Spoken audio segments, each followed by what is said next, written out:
नमस्कार दोस्तों। आज के वीडियो में हम बात करने वाले हैं सिलेबस फॉर द एग्जामिनेशन, यानी यूपीएससी आईएएस के लिए जो सिलेबस दिया है वो सिलेबस क्या है। आज का वीडियो नंबर 3 है। आज के वीडियो में हम बात करेंगे प्रीलिम्स में जीएस पेपर 1 में एंड जीएस पेपर 2 में, जिसको हम सीसैट कहते हैं। इन दोनों का यूपीएससी ने सिलेबस क्या दिया है।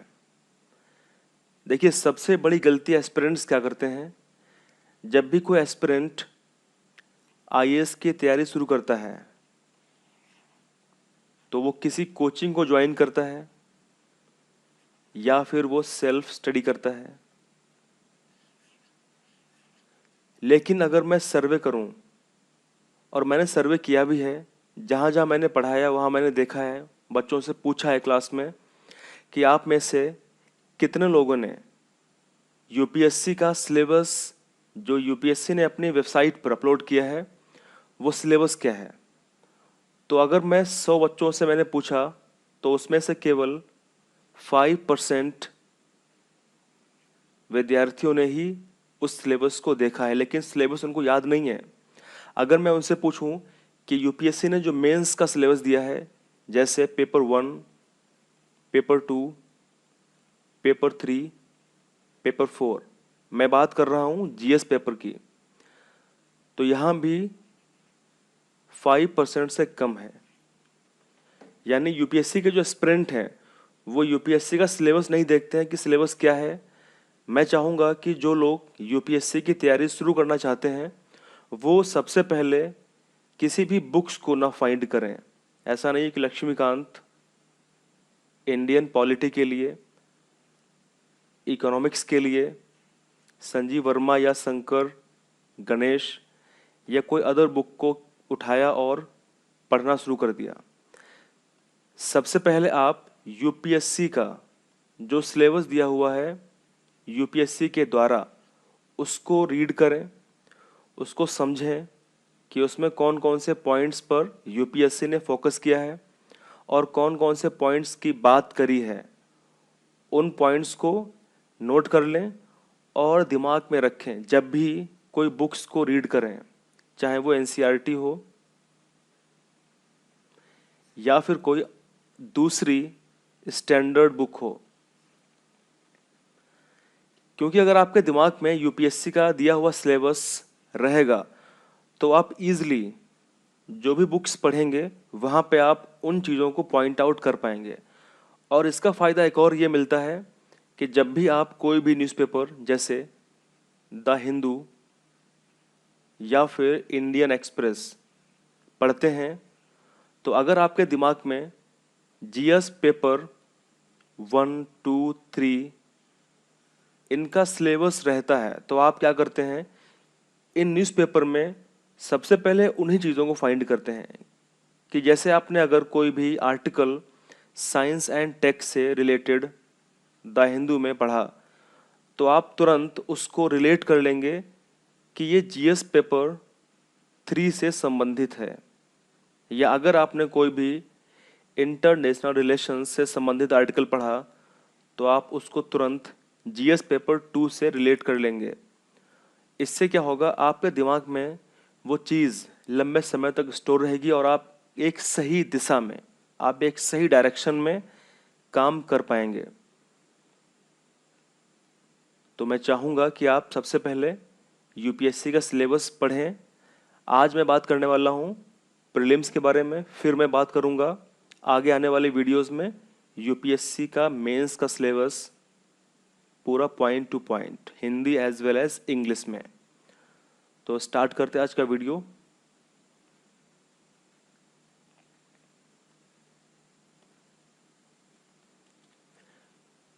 यूपीएससी ने प्रीलिम्स के लिए जीएस पेपर 1 के लिए ये सिलेबस दिया हुआ है। इसको पार्ट ए प्रीलिम्स एग्जामिनेशन, जिसकी ड्यूरेशन है 2 आवर्स। ये पेपर 1 है, दिस इज जीएस पेपर 1 और ये 200 मार्क्स कवर करता है। इस 200 मार्क में आपको केवल 105 से 115 यानी 105 से 115 आईएएस के लिए लाने होंगे। आप इजीली आईएएस क्रैक कर लेंगे। तो सबसे पहले हम बात करते हैं current events of national and international importance. सबसे इम्पोर्टेंट बात यूपीएससी ने बताई है कि आपको national as well as international जो इम्पोर्टेंस के इवेंट्स होते रहते हैं वो आपको तैयार करने हैं। इसको हम सिंपली बोलें करंट अफेयर्स। इसके लिए बेस्ट सोर्स क्या है? आप द हिंदू न्यूज़पेपर या फिर इंडियन एक्सप्रेस न्यूज़पेपर पढ़ेंगे तो आपको ये सारे इंटरनेशनल या नेशनल इम्पोर्टेंस के न्यूज़ वहाँ पे मिलते रहेंगे। और उसके साथों साथ आप अगर कोई एक मैगज़ीन भी पढ़ेंगे तो वहाँ से आपको सारे पॉइंट्स, इम्पोर्टेंट पॉइंट्स मिलते रहेंगे। आगे हम बात करेंगे विस्तार से कि किस तरीके से न्यूज़पेपर को पढ़ा जाए। Number 2, history of India and Indian national movement, यानी भारत का इतिहास और भारत का राष्ट्रीय आंदोलन। Next, Indian and world geography physical, Bharat और विश्व भूगोल physical, social, economic geography of India and the world. तो सिंपली इसको हम ज्योग्राफी में कैटेगराइज करेंगे और इसको हम हिस्ट्री में कैटेगराइज करेंगे। Next, Indian polity and governance, constitution, political system, Panchayati Raj, public policy, rights issues. This is Indian polity and constitution. अब देखिए, इसके लिए जो सबसे इम्पोर्टेंट बुक है वो है लक्ष्मीकांत। अगर आपने लक्ष्मीकांत बुक की एटलीस्ट 4 और 5 टाइम्स कंप्लीटली स्मार्ट वे से फिनिश कर लिया तो आप इजली 90% से अबव गेन करेंगे प्रीलिम्स में, बशर्ते आपको एटलीस्ट इस बुक को 4 से 5 बार रिवाइज करना ही पड़ेगा।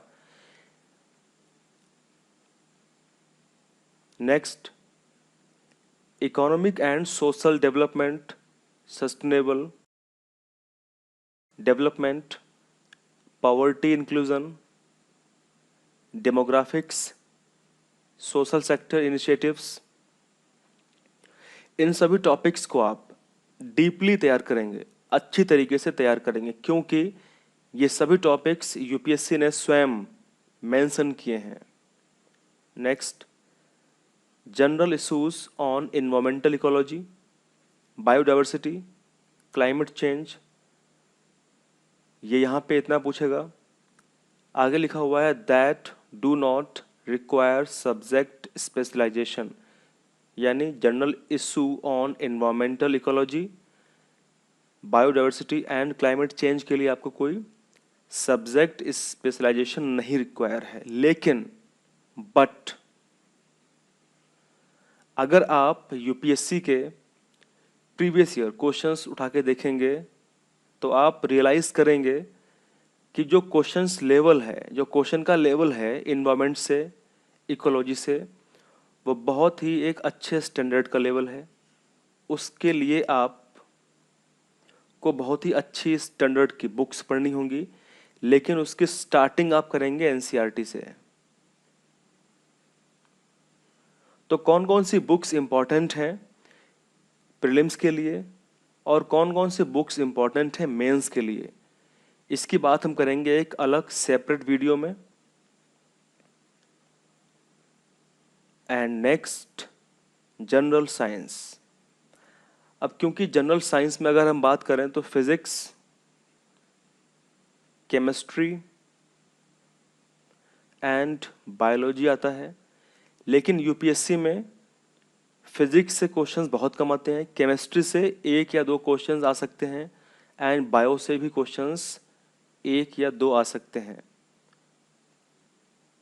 यहाँ पे हम बात करेंगे साइंस एंड टेक की। यूपीएससी जनरल क्वेश्चंस पूछता है साइंस एंड टेक से, और इसमें क्वेश्चंस मोस्टली बेस होते हैं करंट इवेंट्स, यानी करंट अफेयर्स पे based questions science and tech के यूपीएससी उठाता है, जो आपको द हिंदू या फिर इंडियन एक्सप्रेस से इजीली मिल जाएंगे, या आप अगर कोई मैगजीन पढ़ते हैं जैसे विजन आईएएस या कोई अदर मैगजीन, तो वहाँ से भी आपको मिल जाएंगे। अब देखिए, एक चीज़ तो सबसे इम्पोर्टेंट ये है कि कोई भी बंदा अगर 18 घंटे पढ़ता है और उसने history, geography, economics, science and tech, polity, यानी सभी सब्जेक्ट्स को क्लियर कर लिया है, पढ़ लिया है, प्रिपेयर कर लिया है, लेकिन फिर भी जब वो प्रीलिम्स में अपीयर होगा, वहाँ पे वो सिर्फ 35 to 45% ही क्वेश्चंस अटेम्प्ट कर पाएगा, लेकिन क्वेश्चंस आपको एटलीस्ट 90 प्लस करके आना है, क्योंकि कम क्वेश्चंस नहीं करना है आपको क्वेश्चंस ज़्यादा अटेम्प्ट करना है। अब इसमें करना क्या होगा, आप कुछ तुक्का लगाएंगे। जैसे मान लीजिए 100 क्वेश्चंस में से आपने 40 क्वेश्चंस कर लिए जो आपको पता थे, बाकी के 60 क्वेश्चंस बचे। अब आपको बाकी के 60 क्वेश्चंस नहीं करने, आपको सिर्फ उसमें से 50 या 55 क्वेश्चंस करने हैं, लेकिन आप कैसे करेंगे, इसके लिए आप तुक्का लगाएंगे। तो अगर आप तुक्का लगाएंगे तो तुक्का के चांस बहुत कम होते हैं, लेकिन अगर आप इंटेलेक्चुअल गेसिंग करेंगे, क्योंकि जो भी आपने पढ़ा है उसी का आधार बना के अगर आप इंटेलेक्चुअल गेसिंग करेंगे तो आप इजीली प्रीलिम्स क्लियर कर पाएंगे। ये टेक्निक, इंटेलेक्चुअल गेसिंग की जो टेक्निक है, ये टेक्निक हम आगे बात करेंगे जब हम यूपीएससी प्रीलिम्स के प्रीवियस ईयर क्वेश्चन सॉल्व करेंगे। वहाँ पे आपको बताऊंगा मैं कि किस तरीके से ये प्रीलिम्स की जो ट्रिक है गेसिंग की, वो कैसे काम करती है। लेकिन उसके लिए आपको जो बेसिक इंफॉर्मेशन है वो होनी ही चाहिए, तभी आप गेसिंग कर पाएंगे। तो अब हम बात करते हैं जीएस पेपर नंबर 2, जिसको हम सी सैट कहते हैं। ये भी 200 मार्क्स का होता है और टाइम 2 आवर्स का होता है। इसमें कौन कौन से टॉपिक्स आते हैं, इसमें comprehension, interpersonal skills including communication skills, logical reasoning and analytical ability, decision making and problem solving, general mental ability and basic numeracy, जिसमें numbers and their relations, order of magnitude जो क्लास 10th के level के होंगे, data interpretation, charts, graphs, table, डीएस जो class 10th के level के होंगे। अब इसमें सबसे इम्पोर्टेंट बात जो आपको याद रखनी है वो ये है कि इस पेपर के जो मार्क्स आप ऑब्टेन करेंगे वो जो मेरिट बनेगी कट ऑफ के लिए, उसमें काउंट नहीं होंगे। ये केवल एक क्वालिफाइंग पेपर है, इसमें आपको केवल 33% मार्क्स सिक्योर करने हैं। अब ट्रेंड क्या चल रहा है, कोई भी आईएएस का एस्पिरेंट हो वो केवल जीएस पेपर 1 में फोकस करता है, जिसमें history, geography, polity, economic, science है, वो यही पढ़ता रहता है। और जब पेपर का 15 दिन बचते हैं तब वो पेपर 2 उठा के देखते हैं, क्योंकि अब जो लेवल पेपर 2 का आ रहा है वो बहुत डिफ़िकल्ट होने वाला है। इसमें बहुत से विद्यार्थी 33% मार्क्स भी गेन नहीं कर पा रहे हैं, और वो इस पेपर में फेल हो जा रहे हैं, इसकी वजह से भले वो पेपर 1 में 120 मार्क्स गेन कर लें, लेकिन अगर आप पेपर 2 में 33 का जो क्राइटेरिया है उसको मीट नहीं करेंगे तो फिर आपकी कॉपी चेक नहीं होगी और आपकी मेहनत व्यर्थ चली जाएगी। तो मैं कहना चाहूँगा कि पेपर 2 को यानी सीसैट को हल्के में ना लें। इसके लिए भी जो बेसिक मैथ्स है, रीजनिंग है और इंग्लिश की जो नॉलेज है वो आप लेते रहें और एटलीस्ट 10 ईयर के जो पेपर हैं सीसैट के उनको आप ज़रूर सॉल्व करके जाएं और जहाँ पे आप फंसें उसको आप करेक्ट करके जाएं। तो आज के लिए इतना ही आज के वीडियो में। मिलेंगे नेक्स्ट वीडियो में और वो होगा हमारा video number 4। Thank you very much. Thank you, thanks a lot. अगर आप चाहते हैं कि आपको पीडीएफ मिले तो आप हमारे टेलीग्राम चैनल से जुड़ सकते हैं, जिसकी लिंक मैं नीचे डिस्क्रिप्शन बॉक्स में दे दूंगा। Thank you very much. Thank you.